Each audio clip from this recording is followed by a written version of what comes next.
Hello everyone, welcome back to Ecohibat e-learning platform. আশা কৰোঁ সকলো ভালে আছে। মই প্ৰিয়াক্ষী শইকীয়া আজি লৈ আহিছোঁ অসমৰ চিত্ৰকলাৰ ওপৰত এটা ক্লাছ পেইন্টিংছ অফ আছাম। এই ক্লাছটো অকল APSC UPSC কাৰণে ইম্পৰ্টেন্ট নহয়, এইটো আমাৰ অসমৰ যিকোনো ষ্টেট গভৰ্ণমেণ্টৰ এক্সাম কাৰণে ইম্পৰ্টেন্ট হয়।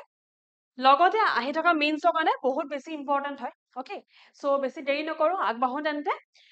যদি আমি হিষ্ট্ৰী চাওঁ, যদি মই আপোনাক সুধো যে প্ৰথম যদি প্ৰিলিমছৰ কাৰণে অসম হিষ্ট্ৰী পঢ়িছে, প্ৰথম কেতিয়া আপোনালোকে পেইন্টিং শব্দটো শুনিছে মানে যে পেইন্টিং আমুক পেইন্টিংটা আমুকে আমুকক দিছিলে, ক'ৰবাত শুনা মনত আছেনে? ভাস্কৰ বৰ্মন বুলি ক'লে কি মনত আহিবনে? পাত আৰু তুলিকা মনত আছে? পাত আৰু তুলিকা দিছিলে কোনে? ভাস্কৰ বৰ্মনে দিছিলে তেওঁৰ প্ৰিয় বন্ধু হৰ্ষবৰ্ধনক। পাত আৰু তুলিকা আমি বহুতেই পেইন্টিং বুলিয়ে পঢ়িছিলো, কিন্তু আচলতে পাত আৰু তুলিকা পেইন্টিং অথবা চিত্ৰকলা নাছিলে। কি আছিলে? চাওঁ। So the history of painting in Assam can be traced back from the 7th century. History says that besides other valuable presents, Bhaskar Burman sent পাত আৰু তুলিকা। পাত মানে কি গছৰ পাত, লিফ, হয় নাই? আৰু তুলিকা মানে হৈছে ব্ৰাছ। এনেকুৱা ধৰণৰ ফকত ব্ৰাছ, ৰাইট? সেইটো সময়ত ব্ৰাছবিলাক কিন্তু গছৰ পাতৰ পৰা বা গছৰ ঠাৰিৰ পৰা বা গছৰ যোনটো বাৰ্ক আছে সেই বাৰ্কৰ পৰা বনোৱা হয়। With other equipments of painting to his friendly peer Harshavardhan. So আচলতে সেয়া পেইন্ট কৰাৰ ইকুইপমেন্টছ আছিলে, মানে পেইন্ট কৰিবলৈ বা চিত্ৰকলা অংকন কৰিবলৈ যে ইকুইপমেন্ট লাগে সেই ইকুইপমেন্টৰ দুটা ইকুইপমেন্ট দিছিলে, পাত আৰু তুলিকা। The practice of painting in ancient Assam is mentioned in Harsacharit by Banabhatta and in the account of Huan Sang. So অকল হিউৱেন চাঙৰ লগতে হিউৱেন চাঙৰ একাউণ্ট চিউকি যে আছিলে, চিউকি লিখিছে ন হিউৱেন চাঙে, অকল চিউকিত মেনশ্যন নাই এবাউট পেইন্টিং। পেইন্টিঙৰ বিষয়ে মেনশ্যন আছে হৰ্ষচৰিতত। হৰ্ষচৰিতখন কোনে কাৰ লিখা হয়? বানাভট্টাই লিখিছিলে হৰ্ষচৰিত। সেই হৰ্ষচৰিতখন আচলতে লিখা হৈছিলে হৰ্ষবৰ্ধনৰ ওপৰত, কিন্তু যিহেতু ভাস্কৰ বৰ্মনৰ লগত এটা বহুত দীঘল হিষ্ট্ৰী আছে, ইম্পৰ্টেণ্ট হিষ্ট্ৰী আছে, so সেইখিনি কথাও লিখা হৈছে ইন হৰ্ষচৰিত। নাও পেইন্টিং বুলি ক'লে বিভিন্ন ধৰণৰ পেইন্টিং আছে। সেই আগৰ সময়ৰ পেইন্টিংসমূহ বিশেষকে মেনুস্ক্ৰিপ্ট পেইন্টিং আছিলে। মেনুস্ক্ৰিপ্ট পেইন্টিং বুলি ক'লে এজন মানুহৰ নাম মনলৈ আহিব, এজন মানুহ বুলি ক'লে ভুল হ'ব, গুৰু, আমাৰ গুৰু শ্ৰীমন্ত শংকৰদেৱৰ নাম মনলৈ আহিব লাগিব, right? So manuscript painting directly জড়িত হৈ আছে with bhakti movement, with new Vaishnavism, with Srimanta Sankardev. সেই সময়ৰ পৰা আচলতে মেনুস্ক্ৰিপ্ট পেইন্টিং আৰম্ভ হৈছে। মেটেৰিয়েল যোনখিনি ইউজ কৰা হৈছিলে মেনুস্ক্ৰিপ্ট পেইন্টিঙৰ কাৰণে সেইখিনি আছে মেনুস্ক্ৰিপ্ট পেপাৰ। মেনুস্ক্ৰিপ্ট পেপাৰ আচলতে কিহৰ পৰা বনোৱা গৈছিলে গম পাই নে? সাঁচি পাত আৰু তোলা পাত, সাঁচি গছৰ সাঁচি পাত আৰু তোলা পাত। বিশেষকে কিন্তু সাঁচি পাতহে ব্যৱহাৰ হৈছিলে, বিশেষকে সাঁচি পাতহে ব্যৱহাৰ হৈছে, তোলা পাত খুবেই কম ব্যৱহাৰ কৰা হয়। The painters involved in the creation of paintings were organized under a khel or guild during the medieval period. So khel আৰু guildৰ কথা কওঁতে মই আপোনালোকক এটা সৰু পইণ্ট সোঁৱৰাই দিওঁ about Paik system. So Paik system যোনটো আহোমৰ সময়ত আছিলে, আহোম ৰাজ্যৰ সময়ত আছিলে, সেই পাইক চিষ্টেমত ধৰক এটা গোটত 4জন 3জন মানুহ আছিলে নাই? প্ৰথমতে আছিলে 4জন, পাছলৈ 4জনৰ পৰা গৈ 3জন হ'লগে। ঠিক তেনেকেই এতিয়াও বহুতখিনি গাঁৱত মই দেখা পাওঁ যে খেল থাকে, মানুহৰ নিজৰ খেল থাকে, যে এইখিনি আমাৰ ঘৰৰ মানুহ, এইখিনি বেলেগৰ ঘৰৰ মানুহ, ৰাইট? খেল থাকে। চ' খেল মানে ধৰি লওক ইংৰাজীত খেলটো গিল্ড বুলিয়ে কয় বাৰু, তো খেল মানে ধৰি লওক বহুত কেইজন মানুহ, lot of people, quite a number of people একেলগে বনি এটা খেল বনে। আৰু সেই খেলবিলাকৰ ইনচাৰ্জ কোন আছিলে গম পাই নে? যোনখিনি খেল আছিলে পেইণ্টাৰ্ছৰ খেল, ঠিক আছে? খেল ইয়াৰ কাৰ কথা কৈছে? পেইণ্টাৰ্ছসমূহৰ খেল, যোনসকল চিত্ৰ অংকন কৰে তেওঁলোকৰ এটা খেল থাকে। প্ৰত্যেকটো খেলৰে এজন ইনচাৰ্জ থাকে, এজন অফিচাৰ থাকে। সেই অফিচাৰৰ নাম হৈছিলে, নাম নহয় আচলতে এইটো এটা পজিশ্যন হয়, পজিশ্যনটো হৈছে খনিকৰ বৰুৱা। খনিকৰ বৰুৱা এটা পজিশ্যন হয়, নাম যিকোনো নাম হ'ব পাৰে, শ্যামল সেনাপতিয়ে নাম হ'ব পাৰে, শ্যামল সেনাপতি, খনিকৰ বৰুৱা, ৰাইট? চ' খনিকৰ বৰুৱাটো হৈছে পজিশ্যনটো, ঠিক আছে? বহুতখিনি মানুহ যোনখিনি একেলগে গোট খাই খেল বনে, সেই মানুহখিনি কোন হয়? পেইণ্টাৰ্ছ হয়। তেওঁলোকে একেলগে গোট খাই খেল বনে, যোনটো আমি ইংৰাজীত গিল্ড বুলি কওঁ। সেই খেলসমূহৰ ইনচাৰ্জত যোন থাকে সেই পজিশ্যনটো কোৱা হয় খনিকৰ বৰুৱা। চ' আমি যদি চাওঁ যে কি কি ষ্টাইল ইনক্লুড কৰা হৈছে, মষ্টলি 4টা ষ্টাইল ইনক্লুড কৰা হৈছে। টাই আহোম স্কুল, সত্ৰীয়া স্কুলৰ গম পাইছে নিশ্চয়, মনেষ্ট্ৰীৰ কথা কোৱা হ'ব ইয়াত, সত্ৰৰ কথা কোৱা হ'ব, নামঘৰৰ কথা কোৱা হ'ব। দৰং স্কুল আৰু গড়গাঁও স্কুল। গড়গাঁও স্কুলটো কিন্তু কোৰ্ট ষ্টাইল বুলিও কোৱা হয়, ৰজাঘৰীয়া ষ্টাইল বুলিও কোৱা হয়। এই বিষয়ে আমি ভালকে অলপ এতিয়া ব্ৰিফলি আগলৈ চাম। লগতে ইয়াত এটা কথা কৈ নিওঁ, যে কিছু সংখ্যক হিষ্টৰিয়ানছে এই পাৰ্টিকুলাৰ স্কুলটো ইনক্লুড নকৰে তেওঁলোকৰ মতে এই তিনিটা বেছিক স্কুল আছে কি আছে সত্ৰীয়া দৰং আৰু গড়গাঁও স্কুল বা কোৰ্ট ষ্টাইল আছে আৰু টাই আহোম স্কুলটো বহুতে ইনক্লুড নকৰে কিন্তু কিছু সংখ্যকে কৰে বহুত কম সংখ্যকে কৰে but Tai Ahom school ultimately school ডিবেটত আছে ঠিক আছে is a debate regarding to the Tai Ahom school এই গোটেইখিনি স্কুলৰ ষ্টাইলৰ বেলেগ বেলেগ ডিষ্টিংক্ট ফিচাৰ্ছ আছে প্ৰথমতে চাম আহোম ষ্টাইল চ' আহোম ষ্টাইলৰ লগত আপোনালোকে দুটা নাম আচলতে মানুহ নহয় দুটা মেনুস্ক্ৰিপ্ট ইলাষ্ট্ৰেশ্যনৰ নাম মুখস্থ ৰাখিব লাগিব প্ৰিলিমছৰ কাৰণে ইম্পৰ্টেণ্ট মেইনছৰ কাৰণে সমান ইম্পৰ্টেণ্ট অকে এতিয়া মুখস্থ ৰাখিব লাগিব দুটা এব্ৰিভিয়েশ্যন বুলি ক'ব পাৰে দুটা এব্ৰিভিয়েশ্যন দিছো এটা হৈছে পিচি মই নিজে প্ৰিয়ংকা চোপ্ৰাৰ খুব ডাঙৰ ফেন হয় তো প্ৰিয়ংকা চোপ্ৰাক আমি পিচি বুলি কওঁ হয় নাই প্ৰিয়ংকা চোপ্ৰাক পিচি বুলি কোৱা হয় মই নিজে বৰ ডাঙৰ ফেন সেইকাৰণে মই জানো পিচি আৰু এটা নাম হৈছে কি এন এছ কে পিচি আৰু এছ কে পিচি হৈছে কোন ফুনচিং পিচি হৈছে ফুনচিং প্ৰিয়ংকা চোপ্ৰা নহয় আৰু এছ কে হৈছে মোৰ লগৰ এছ কে বহুত কেইজন আছে যাৰ ইনিচিয়েলছ এছ কে হৈছে এছ কে অসম টাই আহোম ষ্টাইলত হ'ব সুক্তান্ত কিম্পং চ' এই পিচি বা ফুনচিং আৰু সুক্তান্ত কিম্পং এয়া মেনুস্ক্ৰিপ্টৰ নাম হয় manuscript illustration নাম হয় so Phunsing is a manuscript illustrated in Ahom language dated to 1473 AD considered among the earliest extent of manuscript printing in Assam okay manuscript illustration in Assam Suktanta Kimpong বহুত পুৰণা হয় কিন্তু Phunsing তাতকে আগৰ হয় okay Phunsing earlier হয় তাৰপাছত Suktanta Kimpong বা SK আহিছে so Suktanta Kimpong is another illustrated manuscript in Ahom script dated to around 1523 AD যদি ইয়াৰ্স খিনি মনত ৰয় তেন্তে বহুতেই ভাল কিন্তু মেইনছত মই ভাবো ইয়াৰ্স খিনি মনত নললেও বহুত বেছি আপত্তি নাই প্ৰিলিমছত কিন্তু আপত্তি আছে প্ৰিলিমছত বহুতেই ইনডেপথ আহে সো ইয়াৰ্স খিনি মুখস্থ ৰাখিলে আমাৰ নিজৰে ভাল আহি গলে অন্তত এটা পইণ্ট 2 মাৰ্কছ এটা আমাৰ শুদ্ধ হ'ব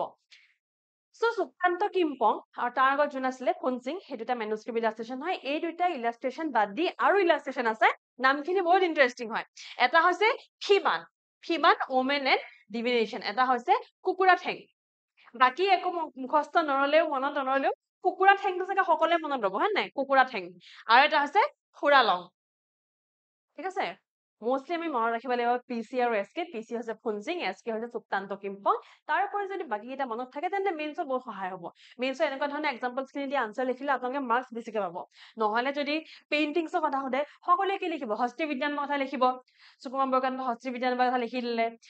তাৰপিছত লিখি দিব গীতা গোবিন্দৰ কথা লিখি দিব ৰাইট সত্ৰীয়া ষ্টাইলৰ শংকৰদেৱে অঁকা চিহ্নযাত্ৰা তেনেকুৱা কিবা লিখিব চিহ্নযাত্ৰা তেখেতে এটা শ্ৰীমন্ত শংকৰদেৱে সৰু এটা পেইন্টিং বনাইছিলে স্ক্ৰল পেইন্টিং এটা চাম সেই বিষয়ে সো এই হস্তি বিজ্ঞান বা এক্সেট্ৰা কেইটামান পেইন্টিং সকলে পঢ়িছিলে ফিল্মছ আমাৰ পঢ়ে সো সেইখিনিকে বহুতে মেইনছত লিখি দিব কিন্তু আপোনালোকে পাৰ্টিকুলাৰ স্কুলছ খিনিও জানিব লাগিব to get better marks okay তো টাই আহোম স্কুলটো ইমানখিনি আছিলে পিচি এছকে পিচি হৈছে ফুনচিং এছকে হৈছে সুক্তান্ত কিম্পং তাৰোপৰি কুকুৰা ঠেং সহজ মনত থাকিব আৰু ফিবান বা খুৰালং কোনমাটা মুখস্থ কৰি ল'ব ইয়াৰ পাছত আহে সত্ৰীয়া ষ্টাইল সত্ৰীয়া ষ্টাইলৰ ইয়াত পেইন্টিং এটা আছে পেইন্টিংটো মই যাম পেইন্টিংটো মই বিশেষ কাৰণ এটা আনিছো এটা বুজাবলৈ আনিছো ইয়াৰ অৰিজিনেশ্যন এগেইন মই যেনেকৈ কৈছিলো শ্ৰীমন্ত শংকৰদেৱ বা নিউ বৈষ্ণৱিজম বা ভক্তি মুভমেণ্ট সেই তাৰ লগত জড়িত হৈ আছে চ' যোনখিনি বৈষ্ণৱাইট মনেষ্ট্ৰী তাৰ পৰাই অৰিজিন হৈছে সত্ৰীয়া ষ্টাইল বৈষ্ণৱাইট মনেষ্ট্ৰী মানে কি হয় বাৰু সত্ৰ বৈষ্ণৱাইট মনেষ্ট্ৰী মানে হৈছে সত্ৰ সত্ৰৰ পৰা ইয়াৰ অৰিজিনেশ্যন হোৱা বুলি কয়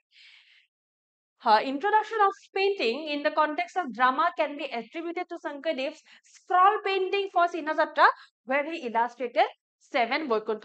এটা আমি আসলতে সপ্ত বৈকুণ্ঠ বুলি কওঁ হয় নাই তো ইংৰাজী লিখিছো 7 বৈকুণ্ঠ লিখিব লগা হৈছে যেতিয়া আপোনালোকে মেইনছ আনসাইডিং কৰিব তো মেইনছ আনসাইডিং চাওক আপোনালোকে এপিএসসি কাৰণে প্ৰিপেয়াৰ কৰিছে হয় নাই আপোনালোকে মানে ইউপিএসসি মানে ইউনিয়ন পাব্লিক সাৰ্ভিস কমিশন নহয় মানে Uttar Pradesh public service commission বা Andhra Pradesh public service commission তাৰ কাৰণে প্ৰিপেয়াৰ কৰা নাই তো যেতিয়া আপুনি 7 বৈকুণ্ঠ লিখিব যদি ব্ৰেকেটত লিখি আপুনি সপ্ত বৈকুণ্ঠ বুলি লিখিব পাৰে অসমীয়াত ঠিক আছে সপ্ত বৈকুণ্ঠ বুলি যদি লিখিব পাৰে তেন্তে সেইটো বেটাৰ হয় ব্ৰেকেটত লিখি দিব যদি আপোনাৰ যোনটো বেসিক ল্যাঙ্গুৱেজ আপুনি যোনটো ইউজ কৰিব লিখিবলৈ যদি ইংলিশ হয় অসমীয়া হলেতো টেনশন নাই অসমীয়া হলে আপুনি অসমীয়াতে লিখিব সপ্ত বৈকুণ্ঠ কিন্তু যদি আপুনি ইংৰাজীত লিখিছে ইংলিছত লিখিছে তেন্তে মেক শিওৰ যে 7 বৈকুণ্ঠ কাষতে সপ্ত এই ধৰক 7ৰ কাষত সপ্তম শব্দটো লিখি দিব পাৰিলে আপুনি 2 মাৰ্কছ হলো বা 1 মাৰ্কছ হলো বা 0.5 হলো বেছিকে পাব কিন্তু এইটো শিওৰ ঠিক আছে সো আমাৰ অসমৰ যোনখন পেপাৰ আছে বা অসমৰ পেপাৰখন হওক বা যিকোনো GS3 GS2 য'ত নেকি অসমৰ লগত প্ৰশ্ন আহিছে তাত যদি এনেকুৱা কিবা শব্দ আছে যোনটো শব্দ ইংৰাজীত লিখিলে বেলেগ হয় আৰু অসমীয়াত অলপ বেলেগ হয় এতিয়া সপ্ত বৈকুণ্ঠ 7 ডিফাৰেণ্ট এটা পাৰ্সপেক্টিভ আহে ৰাইট 7 বৈকুণ্ঠ বুলি কয় সপ্ত বৈকুণ্ঠ বুলি ক'লে নিজৰ নিচিনা লাগে কাৰণ সৰুৰ পৰা শুনি আহিছো তেনেকুৱা ব্ৰেকেটত পাৰিলে শব্দটো লিখি দিব সো মই এইটো কৈ আছিলো ইয়াত যে ড্ৰামাৰ কনটেক্সটৰ পৰা মানে নাটক বা নাটৰ কনটেক্সটৰ পৰা প্ৰথম যোনটো পেইন্টিং হৈছিলে সেইটো চিহ্ন যাত্ৰাৰ কাৰণে বনাইছিলে শংকৰদেৱে যোনটো আছিলে সপ্ত বৈকুণ্ঠ সেইটো ইলাষ্ট্ৰেচন আছিলে এটা কিন্তু এটা প্ৰপাৰলি এটা স্ক্ৰল পেইন্টিং হয় ওকে এইটো লিখা আছে নিশ্চয় ক'বাত এটা স্ক্ৰল পেইন্টিং হয় স্ক্ৰল পেইন্টিং মানে ধৰক স্ক্ৰল কৰি যাওঁতে মানে এটা কমপ্লিট পেইন্টিং নহয় এটা পেইন্টিঙত ফ'কাছ কৰি সেই ড্ৰামাখন বনোৱা হোৱা নাই সেই ড্ৰামাখন যোনখন আছে চিহ্ন যাত্ৰা যোনখন নাট হয় এখন সেই নাটখনত ফ'কাছ কৰি তাৰ মাজতহে এটা পেইন্টিং আছে ঠিক আছে সো সেইকাৰণে এইটো বহুত বেছি ইলাষ্ট্ৰেটেড নহয় সত্য বৈকুণ্ঠ কাৰেক্ট আৰু এই সময়ৰ সত্ৰীয়া ষ্টাইলৰ যোনখিনি পেইন্টিং আছে ইয়াত এটা পাৰ্টিকুলাৰ কেৰেক্টাৰিষ্টিক বা পাৰ্টিকুলাৰ ডিষ্টিংক্ট এটা ফিচাৰ আছে সেইটো হৈছে তাৰ কালাৰখিনি হৈছে হেংগুল আৰু হাইতাল সো হেংগুল আৰু হাইতাল সত্ৰীয়া পেইন্টিঙত বেছিকে ব্যৱহাৰ কৰা হৈছিলে পাছলে বাকীখিনিতো লাহে লাহে ব্যৱহাৰ কৰা হৈছিলে ঠিক আছে তো হেংগুল আৰু হাইতাল মানে কি হেংগুল হৈছে এই ৰঙা ৰংটো যে দেখিছে এইটো হৈছে হেংগুলটো ইংৰাজীত কয় ভাৰ্মিলিয়ন যোনটো সেন্দুৰৰ ৰং সেইটো হৈছে হেংগুল হাইতাল মানে কি হয় এই য়েল্লো কালাৰটো এই য়েল্লো ৰংটো যে আছে দেখিছে নহয় ন হালধীয়া ৰংটো এইটো হৈছে হাইতাল য়েল্লো আৰ্ছেনিক হাইতাল সো হেংগুল আৰু হাইতাল সত্ৰীয়া ষ্টাইল অফ পেইন্টিং বা সত্ৰীয়া যোনটো পেইন্টিং যোনটো ষ্ট্ৰাকচাৰ আছে যোনখিনি পেইন্টিংছ আছে সেইখিনি যদি ডিষ্টিংক্ট আমি কিবা এটা ফিচাৰ বিচাৰি পাওঁ সেইটো হৈছে তাৰ কালাৰসমূহ হেংগুল আৰু হাইতাল কালাৰ ব্যৱহাৰ কৰা হৈছে এই কালাৰসমূহ বনাবলৈ বহুতেই কঠিন হয় আচলতে বহুত ৰুকা মেলা বহুতখিনি কাম কৰিব লগা হয় হেংগুল হাইতাল মই আগতে এটা দীঘল ক্লাছ কৰিছো এতিয়া বেছিকে নবুজাও অলপ ৰিভিজন বেছিকৈ গৈ আছো যিহেতু চিত্ৰ ভগৱতা or the Bhagavat book X যোনখন আদি দশমা বুলি কোৱা হয় is the earliest example of illustrated manuscript of Sattriya style from Bali Satra and Nagaon বালি সত্ৰ কুজি সত্ৰ মই আগতে পঢ়াইছো so বালি সত্ৰ যোনখন নগাঁৱত আছে বালি সত্ৰত চিত্ৰ ভগৱতা বা ভগৱতা দা ভগৱতা or book X তাৰ যোনটো পেইন্টিং আছে সেইখিনি হৈছে প্ৰথম example of first example of Sattriya style when it comes to illustrated painting যদি সত্ৰীয়া ষ্টাইলৰ সময়ত যদি ইলাষ্ট্ৰেটেড পেইন্টিঙৰ কথা কওঁ তেনে প্ৰথমতে কোনখন আহিব এই চিত্ৰ ভগৱতাখন আহিব এইখনে হৈছে চিত্ৰ ভগৱতাৰ এখন পেইন্টিং ঠিক আছে ইয়াত দেখিছে সেই একেই ৰঙা আৰু হালধীয়া ৰংগিটা আছে নিশ্চয় বেলেগ বেলেগ ৰঙো আছে কিন্তু ৰঙা আৰু হালধীয়া ৰংগিটা এইকেইটা অলমষ্ট পাৰ্মানেণ্ট প্ৰত্যেকটো পেইন্টিঙত এই দুটা ৰং হেংগুল আৰু হাইতাল মানে ৰঙা আৰু হালধীয়া ৰংগিটা পাৰ্মানেণ্ট হয় তো চিত্ৰ ভগৱত যদি ইলাষ্ট্ৰেটেড পেইন্টিং বুলি কওঁ মানে স্ক্ৰল পেইন্টিং নহয় স্ক্ৰল পেইন্টিং মানে এখন মেইন ফকাসটো বেলেগ হয় মেইন ফকাসটো এখন ড্ৰামা হয় চিহ্ন যাত্ৰা তাৰ স্ক্ৰল পেইন্টিঙত আহে সত্য বৈকুণ্ঠ কিন্তু এই চিহ্ন ভগৱতাত ইয়াত পেইন্টিংছ আছে পেইন্টিংছ ফকাসত আছে ঠিক আছে so illustrated manuscript of the Sattriya style the earliest one বুলি ক'বলৈ গ'লে চিত্ৰ ভগৱতা পৰে আৰু যদি আহোম ষ্টাইলৰ কথা কওঁ তেন্তে পৰিব PC ৰাইট তাৰোপৰি সত্ৰীয়া ষ্টাইলত আৰু কেইটামান এক্সাম্পল আছে আদাৰ illustrated manuscript of the Sattriya style includes ভক্তি ৰত্নাৱলী বৰকীৰ্তন ভাগৱতা পুৰাণ আৰু বুক 11 সো এইখিনি মুখস্থ ৰাখিলে বেটাৰ বাট যদি নোৱাৰে তেন্তে চিত্ৰ ভগৱতা নিশ্চয় মুখস্থ ৰাখিব So this is an example of manuscript painting from Assam Sattriya style of painting হয় so ইয়াতো again মন কৰিছে আপোনালোকে হালধীয়া আৰু সেই হেংগুল আৰু হাইতালৰ ৰংটো হাইলাইট হৈ আছে নহয় জানো so মই জাষ্ট পিকচাৰখন আনিলো যাতে আপোনালোকে অলপমান বস্তুটো চাই অলপমান কিছুমান ডিষ্টিংক্ট ফিচাৰ্ছ নটিচ কৰিব পাৰে আৰু আনচাৰ্ছখিনি নিজৰ বেছি ভাল কৰিব পাৰিব ইয়াৰ পৰা ক্লাছটো আগবঢ়াৰ আগতে আমাৰ যোনটো নলেজ স্কোৱাৰ আছে তাৰ বিষয়ে মই অলপ ক'ব বিচাৰিছো তো নলেজ স্কোৱাৰ পাৰ্ট 1 পাৰ্ট 2 বেলেগ বেলেগকে আছে এইটো পাৰ্ট 1 হয় আৰু পাৰ্ট 1 আৰু পাৰ্ট 2 একেখিনি কন্টেন্ট নাই বাট মোষ্টলি স্ট্ৰাকচাৰ সিমিলাৰ হয় ঠিক আছে কন্টেন্ট বেলেগ বেলেগ হয় স্ট্ৰাকচাৰ সিমিলাৰ হয় তো স্ট্ৰাকচাৰটোত কি আছে আচলতে আমাৰ যোনখন অসম ট্ৰিবিউন আছে অসম ট্ৰিবিউনৰ যোনখিনি এডিটৰিয়েলছ আছে যোনটো page number 5 to 9 I think page নম্বৰটো মনত নাই 9 ওচৰতে আহে পেজ নম্বৰ ঠিক আছে সো যোনখিনি এডিটৰিয়েল আহে আমাৰ আসাম ট্ৰিবিউনত সেই এডিটৰিয়েল সমূহৰ পৰা আমি এবষ্ট্ৰেক্ট বনাও প্ৰপাৰ এবষ্ট্ৰেক্ট বনাই তাৰ ওপৰত কোৱেশ্চন প্ৰেক্টিচ কোৱেশ্চন দিয়া হয় সেই প্ৰেক্টিচ কোৱেশ্চনৰ প্ৰেক্টিচ আনসাৰো থাকে সেই এটা প্ৰেক্টিচ কোৱেশ্চন এটা প্ৰেক্টিচ আনসাৰ বাদ দি আৰু এটা প্ৰেক্টিচ কোৱেশ্চন দিয়া হয় যোনটোত নেকি সৰু সৰু হিন্ট দিয়া হয় যাতে আপোনালোকে প্ৰেক্টিচ কৰিব পাৰে সো এই গুটেই ধৰক content খিনি from the Assam Tribune editorials আমি কম্পাইল কৰি সেই নলেজ স্কোৱাৰটো বনাইছো part 1 part 2 part 1 টো 200 টকাৰ কাৰণে আৰু part 2 200 টকাৰ কাৰণে 200 টকা আপোনালোকে হয়তো কোনবা KFC কোনবা Starbucks কোনবা চাগে ব্ৰহ্মপুত্ৰ পাৰত গৈ চাগে 200 টকা এনেকে উৰাই দিয়া হয় সো সেই 200 টকা হত ব্যৱহাৰ কৰক নলেজ স্কোৱাৰ part 1 টো লৈছা part 2 আপোনালোকে নিজেই ল'ব দেন আগবাঢ়ি আহো এতিয়া নেক্সট হৈছে কোট স্টাইল কোট স্টাইলটো আৰু বেলেগ নামেও জনা যায় ৰজা ঘৰিয়া স্টাইল বুলিও জনা যায় গড়গাঁও স্টাইল বুলি জনা যায় কাৰণ গড়গাঁৱত আমাৰ আহোমৰ কেপিটেল আছিলে হয় নাই সো সেইকাৰণে গড়গাঁও স্টাইল গড়গাঁৱত আহোমৰ কেপিটেল আছিল যে কলো তাৰ লগতে আৰু এটা কথা চাগে মনলৈ আহিছে যে অকল গড়গাঁৱতো কেপিটেল নাছিলে বেলেগ বেলেগ জায়গাত আছিলে সেইখনতে যোৰহাট আছিলে হয় নাই তেন্তে গড়গাঁও স্টাইল বুলি কিয় কৰা হৈছে কাৰণ এই স্টাইলটো ডেভেলপ হৈছিলে during the time of Rudra Singha আৰু ৰুদ্ৰসিংহৰ কেপিটেল ক'ত আছিলে গড়গাঁৱত আছিলে নহয় জানো সেইকাৰণে গড়গাঁও স্টাইল পেইন্টিং বুলি কোৱা হয় It was mainly developed by the court artists of the Ahom kingdom. কিন্তু পাছলে এটা কথা ইয়াতে mostly Ahom kingdom artist সময় ডেভেলপ কৰিছে কিন্তু পাছলে আসলে হৈছিলে কি ৰুদ্ৰসিংহই বাকি যোনখিনি এম্পায়াৰ আছিলে মুঘল এম্পায়াৰ হৈ গ'ল এটসেট্ৰা এটসেট্ৰা ৰাজপুত আছিলে আই থিংক সেই এম্পায়াৰ সমূহৰ লগত ৰুদ্ৰসিংহৰ এটা তেখেতে ধৰক ইনস্পিৰেশ্যন লৈছে ৰুদ্ৰসিংহই আৰু যদি আপোনালোকে হিষ্ট্ৰী অলপমান ব্ৰিফলি অলপমান ব্ৰডলি পঢ়িছে নিশ্চয় এটা কথা গম পায় যে মুঘল সকলে যেনেকে পিন্ধিছিলে তেনেকুৱা কাপোৰ যেনেকুৱা আছিলে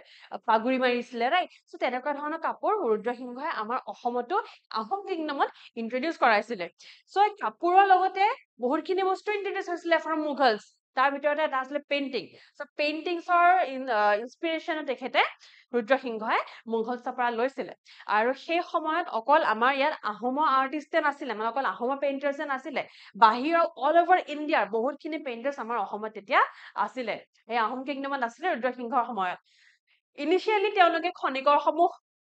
সত্ৰ খনিকৰ সমূহ এমপ্লয় কৰিছিল পাছলে ভাৰতৰ বেলেগ বেলেগ জায়গাৰ পৰা আৰ্টিষ্ট আহিলে this art style was started by Rudra Singha যেনেকে মই কলো যে ৰুদ্ৰসিংহই ষ্টাৰ্ট কৰা কাৰণেই গড়গাঁও ষ্টাইল অফ পেইন্টিং বুলিও কোৱা হয়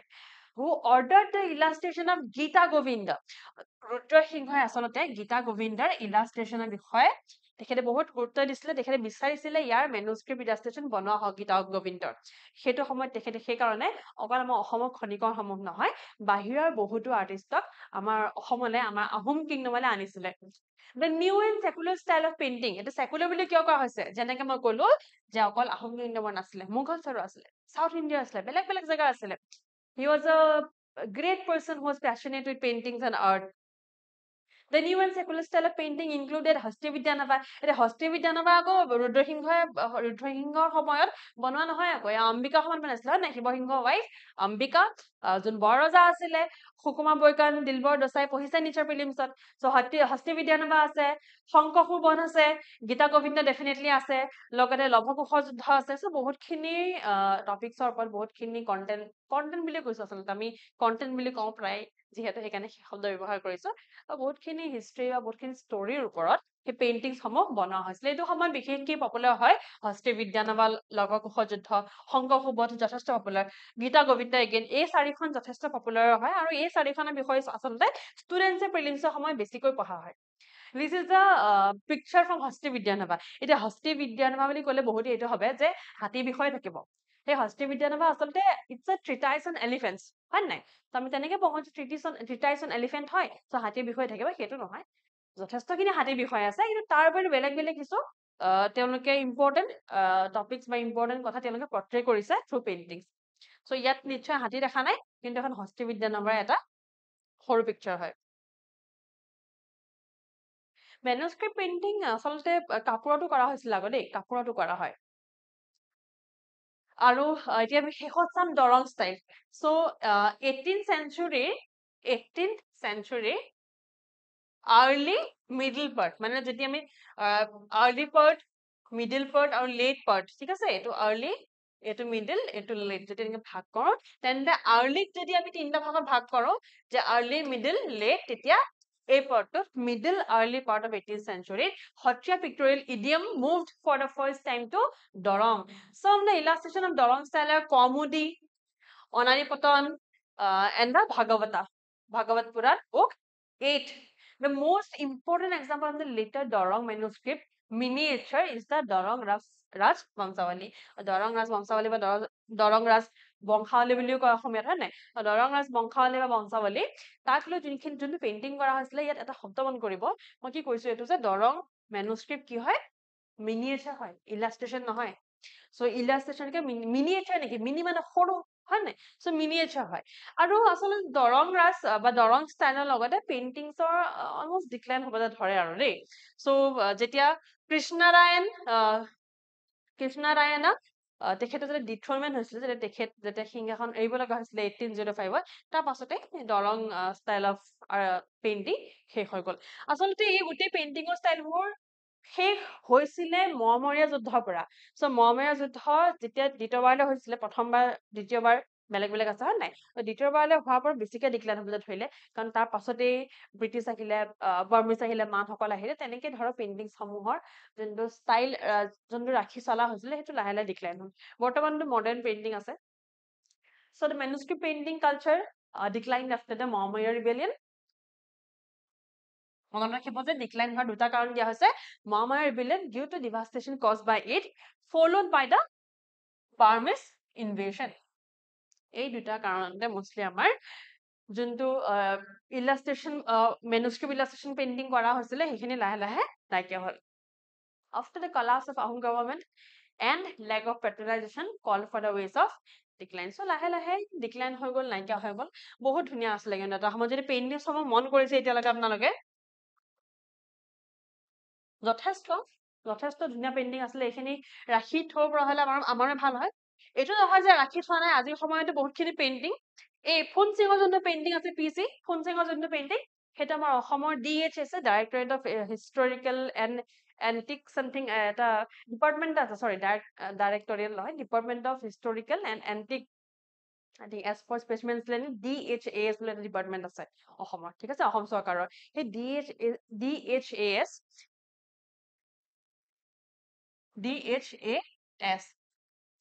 so ইয়াৰে এই পাৰ্টিকুলাৰ ডিপাৰ্টমেন্টত ফুনচিং যোনটো আপোনাৰ ইলাষ্ট্ৰেচন আছে মেনুস্ক্ৰিপ্ট ইলাষ্ট্ৰেচন আছে ইয়াত ৰাখি থোৱা হৈছে এতিয়া যদি কোনোবাই কেতিয়াবা আহি চাব বিচাৰে তেন্তে নিশ্চয় চাব পাৰে মই ভাবো যে সব সকলোৱে চোৱাটো উচিত আমাৰ হিষ্ট্ৰী বিষয়ে আমাৰ সংস্কৃতিৰ বিষয়ে আমি নাজানিলে কোনে জানিব ডনাল্ড ট্ৰাম্পেতো এনেও নাজানে নহয় জানো ক্লাছটি এটা সামৰিছো যদি ভাল পালে লাইক কৰিব শ্বেয়াৰ কৰিব ছাবস্ক্ৰাইব কৰিব আৰু যদি কিবা এনেকুৱা ধৰণৰ টপিক আপোনালোকৰ মনত আছে যোনটো বিষয়ে আপুনি জানিব বিচাৰে কিন্তু হয়তো ক'ৰবাত ভালকে টপিকটো পোৱা নাই বা আপুনি বুজি পোৱা নাই তেন্তে আমাক কমেণ্টছত জনাব যে এই পাৰ্টিকুলাৰ টপিকটো অসমৰ লগত জড়িত কোনো টপিক আপোনাক জনাব আমি নিশ্চয় সেইটো আনিম আৰু সেইটো ভালকে ব্ৰডলি কভাৰ কৰিম সো আজি ক্লাছটোৰ PDF পাই যাব in our official Telegram channel and in my personal Telegram channel সেই দুইটাতে আপোনালোকে আজি ক্লাছৰ PDF খিনি পাই যাব লগতে আমাৰ সকলো ক্লাছৰ PDF আপডেটছ আমাৰ অফিচিয়েল টেলিগ্ৰাম চেনেলটোত পাব ঠিক আছে আজি তেন্তে আহিছো যদি ক্লাছটো ভাল পালে এবাৰ লাইক কৰি দিব শ্বেয়াৰ কৰি দিব ছাবস্ক্ৰাইব কৰিব আৰু কমেণ্টত নিশ্চয় জনাব যদি কিবা ডাউট থাকে ধন্যবাদ